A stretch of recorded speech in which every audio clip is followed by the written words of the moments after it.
馬德鐘琴晚出席電影首映禮，聽講電視劇《飛虎》反應好好喎，你有咩表示啊？我哋而家就係全力去宣傳啦，咁聽晚我又會請啲台前幕後同事食飯慶祝下啦，因為有咁好嘅成績，即係大家都好開心。出盡一分力嘅人，我覺得都好開心嘅，所以我都想慰勞下佢哋，請佢哋食下飯。你一個人請食飯，定係同其他人一齊請呢？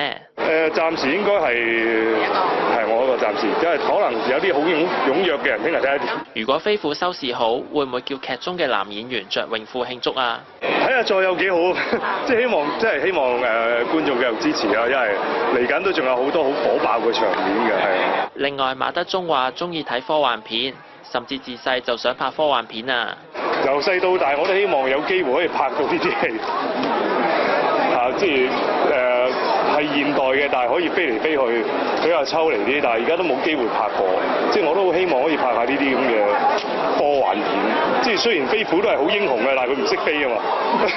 即係我想拍啲識飛嚟飛去啊，有啲特異嘅能力啊咁嗰啲戲。